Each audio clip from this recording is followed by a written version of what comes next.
Hey YouTube, it's Mal with Reptiles. Today we're going to talk about going to shows and some of the financial aspects of that, like how you should plan for your show if you're going to go.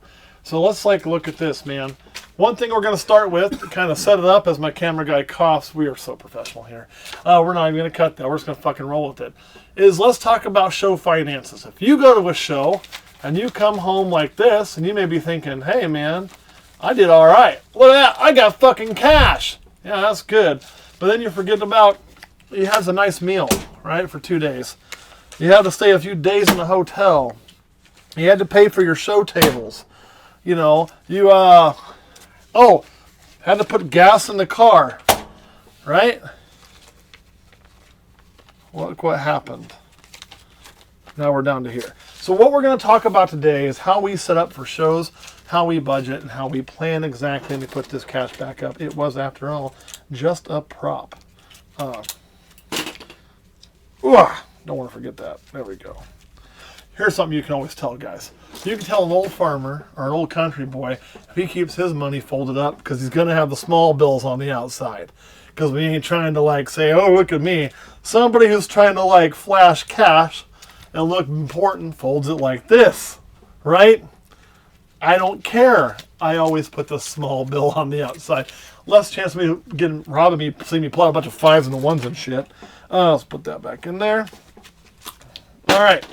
So let's talk about it. Show finances. We're going to let Caleb write today because you all say I write like shit. Yeah, not going to be much show finances. He's going to put that on the board. Show finances. We planned that well. Dry erase markers. Should have taken that out of that money. I guess these finances, I don't know. Right. So you got to ask yourself this, what is it worth for you to go to a show? And there are people who are going to say, oh, it's worth it just to break even, I had a good time. That's fine. Some people say it's worth it to network, I broke even, I had a good time. But let's talk about some of this first. So if you were to say, let's say the tables cost $100, pretty good going rate, and let's say you buy 2 tables. So mark that as tables. Okay. Now, I have talked to many people who will do something like this. They'll sell $200 worth of stuff, and they'll be like, huh, that was okay, I broke even. No, you fucking didn't. That's not breaking even. That's losing money. That is absolutely fucking losing money. Absolutely. If all you do is make your table back, you lost money. That's not a bad thing. I mean, well, I don't like to lose money, but there may be times that happen. So I guess it's right here. We've been pretty fortunate that, we track everything so we know where we're at and what we're doing. Because if this is all you're looking at, well, our last show we went to was quite a long ways for us. We took a 2-day show, we took a drive. Our table fees were actually a little less than that, but we had to spend gas. Our gas was about $235. Let's stick that on there. And before I go to a show, I will estimate all of these costs. Some costs I know 100%, like I know what my table costs are. I will get an estimate on my gas. I will make an estimate on my food. I will do all of those things in order to know what I need to hit to break even and then make profit. I am not in this game to just break even. Okay, breaking even means I'm standing still. It also costs me money to produce these snakes.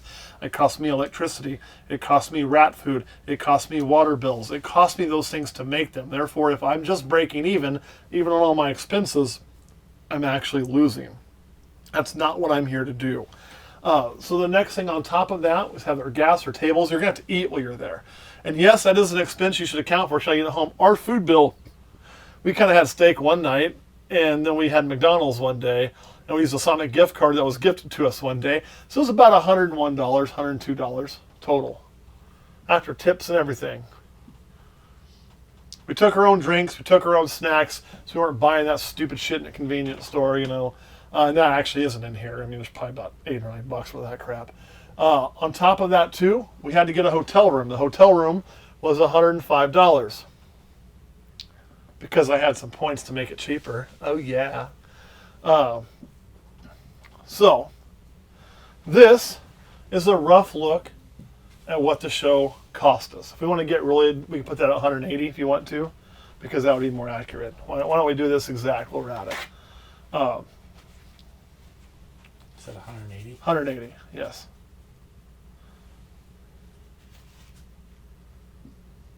Now, when we get over to Patreon, I'll actually disclose exactly what we did. So you'll get our exact numbers that we did at this show and how it worked for us on Patreon. So you can see how we break it down when we come back and what we consider good or not. Here we're going to give you some rough stuff that I think is a good guide for you. So is there anything else that you can think of that's going to be an expense here? You got your gas? Your time. You got your food? Nope, that's free. So, look, if your time is an expense, then you're a whore. Say that with me. If your time is an expense, then you're a whore. And that's not negative. It's not a sex worker in this case. You're a time whore. You're selling yourself, your time for money. I do it. That's what we all do. We go to work and we get paid so much per hour. Our salary requiring so much time. In this case, your time, you're investing in it to make money, but you're not going to be 20 bucks or 30 bucks an hour. Some is going to be good. Some is not going to be good. So yeah, your time is not a money expense. Your time is an equity that you put in. But I don't want to look at my time as I need to get this per hour, because I want to not be locked into an hourly wage. I would like there to be hours where I make a lot more than just a normal hourly wage. So I don't have time to my expenses because I'm not taking that time out of my profits, right? If I had an employee I was paying 20 bucks an hour to be there, that would be time I would take out of my expenses. But here, it's not. It's work. It's just the work we do. Anybody that owns a business, they know what I'm talking about here. So anything else we would have for an expense? Probably about it, right? I mean, you can say, well, you got vehicle maintenance, all that comes later. So let's figure this up. Do some simple addition. What's our total expenses here? Can Caleb do simple math? Probably not. He's writing like I do. It's probably pretty right. Looks good to me. So we're going to say 622 for here. So if you say, okay, this show's going to cost me 622, and this is what this show pretty much costs us to do. I think it's pretty spot on. I'll double check. I actually had, when I had my estimates, I had it higher. I had estimated the food higher. I had estimated the gas higher. And there was something else I'd estimated higher. Plus, I always put in a plan for, like $50 to $100 for incidental crap I don't think of. Had a flat tire on the way, had to get that repaired. Needed to pick up something at the store, like we forgot, whatever. I always have a little bit of a budget in there to plan for that. So let's say it costs us $622 total.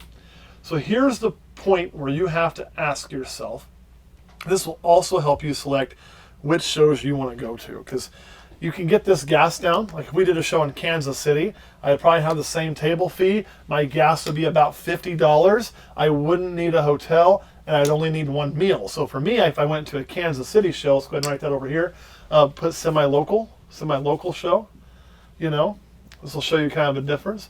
We would have 180 in tables. In this case, we'd have 50 in gas.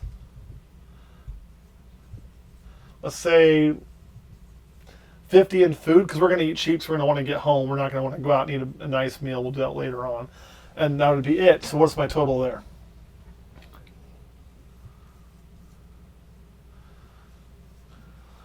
So one thing I want you to take away from this, guys, is if you're looking at doing a show, it is much easier to have a nice, good profit margin on a show like this versus a show like this. So if you're doing this, and it could get way more expensive. I'm telling you where we were, we wasn't staying in the Ritz-Carlton, I don't mind. We spent the first night sleeping in the trucks because we had to leave. It was only 3 hours. So I couldn't have got a hotel, unpacked my animals, got some sleep, repacked them and made it. I wasn't going to do that for 30 minutes. So we only had one hotel night. Oh, that's why the thing was cheaper. I'd actually planned for 2 nights when I budgeted this. So this budget went from about $900 to $1,000 down to $622, which ended up being really good for us. So the question you have to ask yourself, this is where the time comes in, is for you to invest time in doing all this, how much profit do you need to make for your business? Or for your animals, if you want to look at it that way. What do you need to do? Sometimes that changes. Maybe you're in a spot where you're out of room and it's just about getting animals out the door. And, your goal is more of to make room for the babies coming in. Or to get rid of mouths to feed, whatever it may be. Or maybe you're like us and I've got some room. I'm not in dire straits. We want to move some animals because we want to make some money and get some profit to do some things we want to do, et cetera, et cetera. We can't add equipment. We can't add animals without making profit. So here, if you said my minimum I want to make is $1,000 profit, that would mean you need to do 1622. My suggestion to you going to a show, and I'm not saying that's ours, I'm just picking a round number because it's easy to work with, would be to have this is a minimum I want to make in this show, and maybe it depends on how many animals you're taking. We had over 70 animals with 2 tables. If you only had 1 table, you may only have 25 animals. It'd be a lot different, right? So that's something to strongly consider. Yeah, 24 animals, because you're going to have the stock to make the cash. So let's say you said, I want to make $1,000 for this show. So we're at $1,000 mini.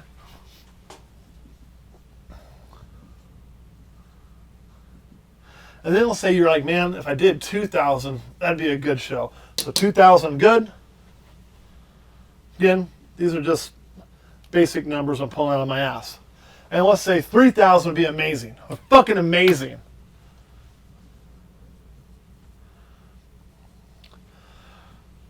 So the challenge is here. If $1,000 is a minimum you want to make for this trip, right? Profit, you can't sell $1,000 and be like, oh man, I made it. You didn't hit your minimum. This is important because as you're setting up that budget to go and do these things, it tells you where to go. Because maybe if I go to a place and I don't hit my minimum, maybe it's just a bad day. The case where we were at with Shreveport, I think we'd have done really well had half the city not been out of power and a big storm just rolled through. And it really depressed the gate because there was something more important than reptiles going on. So I'm kind of taking a flyer on that one. But if all I was ever doing was failing to make my minimum, maybe I'd find a different show that weekend. Or maybe I wouldn't worry about that show and I'd put more time and investment into one that's another weekend or that's closer. Or if I'm failing to make my minimum for sure. If I'm just making my minimum, I'm going to look at it like, well, I can keep going there, but man, I'm going to keep my eye open for something better too, right? If I'm hitting here, which means I would need to do 1,622 in this scenario, right? Because 1,622 means $622 in expenses, $1,000 in profit. That's what you're really looking for. Here would be 2,000 if that's a good show, or I need to do 2622, right? And here I'm like, okay, man, that's a pretty good show. This is something I'm going to put a little star by. I want to come back if it's available. Like, that was nice. Like, this is good for us. We should be here more often.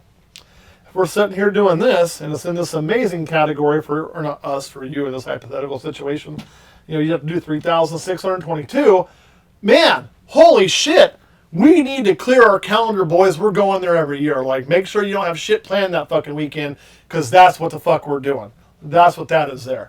Over here, on these one-day shows that are semi-local or close, man, 1,280 is a lot easier to make sometimes than 1,622.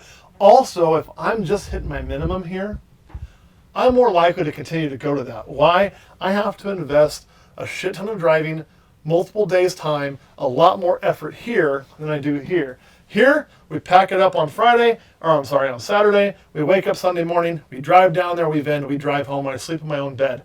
I mean, it's a long day because you pack you have to unpack them that night, but it's doable, man. It's kind of like just a day hanging out with your buddies and fucking around, and you get paid. That's great. I'm happier with my mini here than I am here, truth be told. If I'm doing amazing or good here, hell yeah, we're going to be going to those all the time, right? So what I'm going to tell you is you need to do this math. You need to just sit down and look at what you want to make. And for you, it could be totally different numbers. You could be just in that place where you're doing your first few shows and it is a break-even learning experience and you want to stick kind of local. Or if you make a couple $100, man, you're really happy.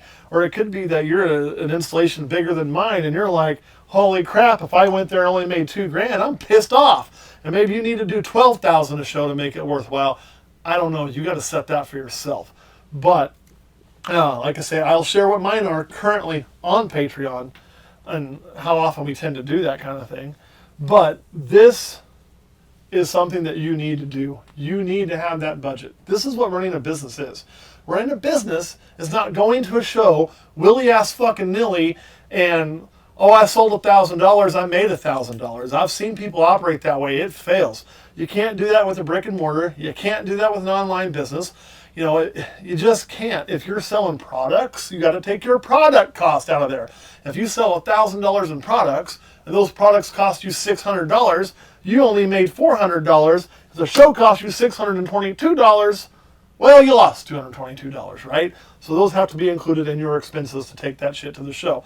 Product's a little different because you're going to take it to multiple shows. So what you really do is, as you're saying, what you made, you only made what it is per unit you sold. So if each unit is worth 50% or whatever of what you paid for it, then, you're making 50% profit. That should be the way I worded that. It came out wrong. Then you would do those numbers that way. But you have to know what you're actually making. And a lot of people will want to do this. They'll want to go, well, you know what? Man, that's all well and good, Matt, but I don't really have to eat. I choose to do that, so we're going to take that food out of there, And I could have went cheaper on the hotels. I don't have to count that, And I would have wanted to go there anyway, so, I don't have to count that. So my expense is only $180, so when I did $400, I had a good day. Horseshit, you're lying to yourself. That is just you lying to yourself, trying to tell you it was successful when in fact it wasn't, unless you're okay just doing that for an advertising standpoint. So run your numbers, make sure it's viable for you, and go with that. One caveat on that, the only other thing I would say is just because you go to a show and you hit this or don't get this, maybe it's a bad show, I wouldn't completely write that show off after one experience, okay? There are good days, there are bad days, there are reasons. Go back, try it out again, see what's happening, talk to other vendors there, see what's going on there, and maybe it was just a bad day. Same with here. If you go to a show and you just absolutely kill it, doesn't mean you're going to absolutely kill it there every time, but you definitely want to be going back to that. Caleb, anything you want to add? Oh, I got something I'm going to add in a minute, though. Go ahead. No. Kurt, what about you? No. Okay, guys, the only thing I'll add is it's always nice to talk to other vendors, and people are going to talk about, I did okay, I did this, or we did this, or, not everybody's going to say, well, we sold this much money, and it'd be rude to ask. But a lot of people will say, well, I moved 5 snakes, or 10 snakes, or 15 snakes, or whatever, and that's all well and good. But the truth of the matter is, it's good to hear that, and you're going to use that for some comparison purposes. But your measurement for how you did comes from you and this, okay? I mean, there are people who can move 3 snakes and do more than I did moving 15. There are people that could move 100 snakes and not make what I do moving 15. I mean, it's just, it just depends on what you're doing. And the other caveat is, well, this is all good.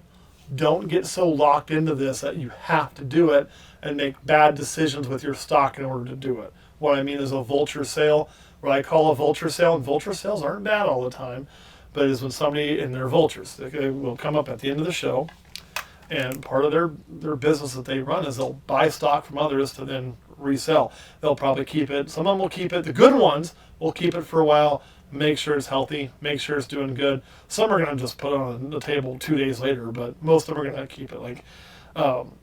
And I know one guy we sold a whole bunch at the very beginning and bought some from. He holds all that stuff back for quite a while and picks what he wants, and then, and so there's no problem with that.